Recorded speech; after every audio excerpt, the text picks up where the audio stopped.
भक्तों, ओम नमः शिवाय। आज हम जानेंगे भगवान शिव की कहानी, जिससे सुनने से आपको पारिवारिक जीवन में उन्नति तथा सुख संपत्ति का मार्गदर्शन होगा। अगर आप चैनल पर नए हैं तो चैनल को लाइक और सब्सक्राइब जरूर करें, और आप शिव के सच्चे भक्त हैं तो कमेंट में ओम नमः शिवाय जरूर लिखें। तो चलिए शुरू करते हैं। जानिए कि आदियोगी शिव को महादेव या सभी देवताओं में सबसे महान के रूप में क्यों जाना जाता है। कुछ दिन पहले किसी ने मुझसे पूछा कि क्या मैं आदियोगी शिव का फैन हूँ। फैन कब तक शुरू होता है जब लोगों की भावनाएं किसी के साथ उलझ जाती है। मैं निश्चित रूप से उनका फैन नहीं हूँ। फिर वह क्या है? असली चीज कुछ और है, लेकिन फिलहाल मैं आपको तर्क के माध्यम से आपको समझाता हूँ। आखिरकार किसी भी पीढ़ी में किसी इंसान की कद्र उस योगदान के लिए की जाती है जो उसने उस पीढ़ी या आने वाली पीढ़ियों के लिए किया है। इस धरती पर कई शानदार लोग आए हैं जिन्होंने कई मायनों में दूसरे लोगों के जीवन में योगदान दिया है। कोई प्यार की लहर लेकर आया, किसी ने ध्यान की लहर चलाई, कोई और आर्थिक खुशहाली की लहर लेकर आया जो उस समय की जरूरत के मुताबिक था। जैसे महात्मा गांधी के प्रति पूरे सम्मान के साथ यह कहा जा सकता है, यह उनको नीचा दिखाने के लिए नहीं है। आजादी के पहले का समय होने के कारण उनके तरीकों, उनकी तरकीबों और उनके काम करने के अंदाज ने उन्हें एक खास ऊंचाई तक पहुंचाया। वह सही शख्स थे और उन्होंने उस समय के हिसाब से अद्भुत चीजें की, लेकिन वह हमेशा प्रासंगिक नहीं होंगे। या मार्टिन लूथर किंग की बात करें तो उन दिनों भेदभाव था, इसलिए वह बहुत महत्वपूर्ण थे।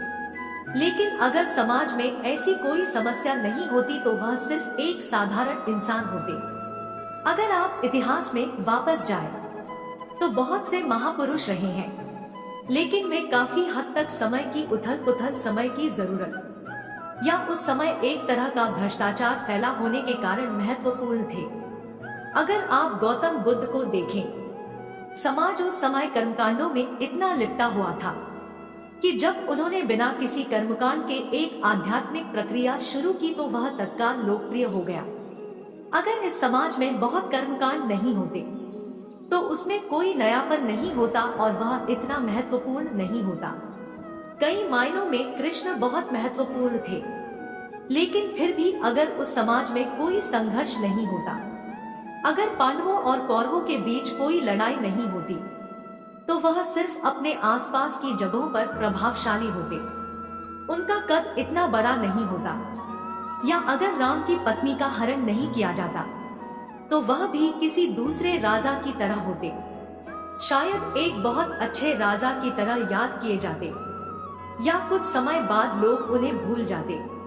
अगर सारा युद्ध न होता और लंका न जलती तो उनका जीवन बहुत महत्वपूर्ण नहीं होता। आदियोगी या शिव का महत्व यही है। ऐसी कोई घटना नहीं हुई, कोई युद्ध नहीं हुआ, कोई टकराव नहीं हुआ। उन्होंने युग की जरूरतों पर ध्यान नहीं दिया। उन्होंने मानव चेतनता को इस प्रकार से बढ़ाने के साधन और तरीके दिए कि वे हर युग में प्रासंगिक रहें।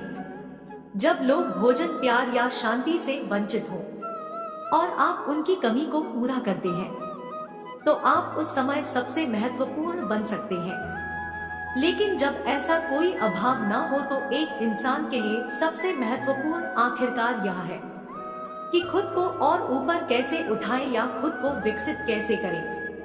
हमने सिर्फ उन्हें महादेव की उपाधि दी क्योंकि उनके योगदान के पीछे की बुद्धि, दृष्टि और ज्ञान अद्भुत है। इससे कोई फर्क नहीं पड़ता कि आप कहाँ पैदा हुए, आप किस धर्म, जाति या वर्ग के हैं, आप पुरुष हैं या स्त्री। इन तरीकों का इस्तेमाल हमेशा किया जा सकता है, चाहे लोग उनको भूल जाएं, लेकिन उन्हें वही तरीके इस्तेमाल करने होंगे, क्योंकि उन्होंने मानव तंत्र के भीतर कुछ भी अछूता नहीं छोड़ा। उन्होंने कोई उपदेश नहीं दिया, उन्होंने उस युग के लिए कोई समाधान नहीं दिया। जब लोग वैसी समस्याएं लेकर उनके पास आए तो उन्होंने बस अपनी आंखें बंद कर ली और पूरी तरह उदासीन रहे। मनुष्य की प्रकृति को समझने हर तरह के मनुष्य के लिए एक रास्ता खोजने के अर्थ में यह वाकई एक शाश्वत या हमेशा बना रहने वाला योगदान है। यह उस युग का या उस युग के लिए योगदान नहीं है। सृष्टि का अर्थ है कि जो कुछ नहीं था वह एक दूसरे से मिलकर कुछ बन गया। उन्होंने इस सृष्टि को खोलकर एक शून्य की स्थिति में लाने का तरीका खोजा। आदियोगी को शिव क्यों कहा गया? इसीलिए हमने उन्हें शिव का नाम दिया। इसका अर्थ है वह जो नहीं है। जब वह जो नहीं है कुछ या जो कुछ है बन गया, तो हमने उस आयाम को ब्रह्मा कहा। शिव को यह नाम इसलिए दिया गया क्योंकि उन्होंने एक तरीका, एक विधि बताई, सिर्फ एक नहीं बल्कि हर संभव तरीका बताया कि चरम मुक्ति को कैसे पाए, जिसका अर्थ है कुछ से कुछ नहीं तक जाना। शिव कोई नाम नहीं है, वह एक वर्णन है। जैसे यह कहना कि कोई डॉक्टर है, वकील है या इंजीनियर है। हम कहते हैं कि वह शिव है, जीवन को शून्य बनाने वाले डॉट। इसे जीवन के विनाशकर्ता के रूप में थोड़ा गलत समझ लिया गया, लेकिन एक तरह से वह सही है।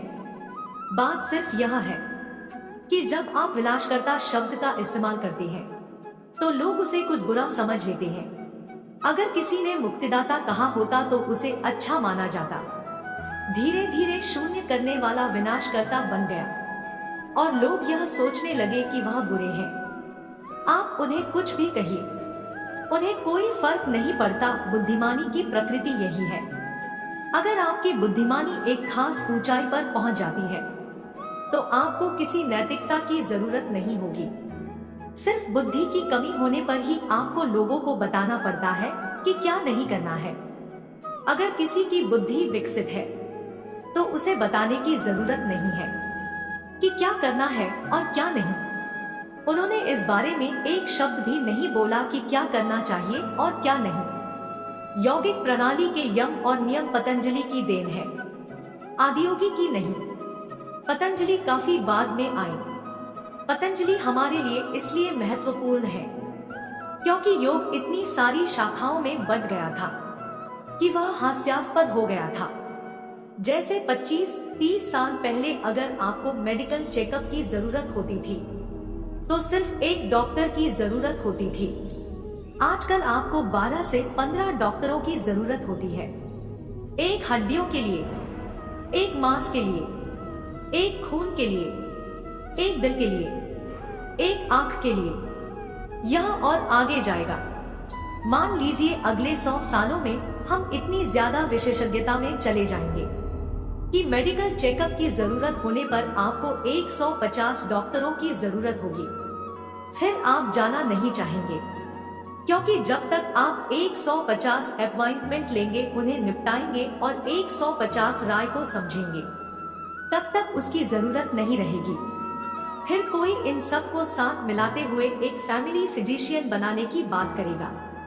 पतंजलि ने यही किया। कहा जाता है कि उस समय योग की 1800 से ज्यादा शाखाएं थी।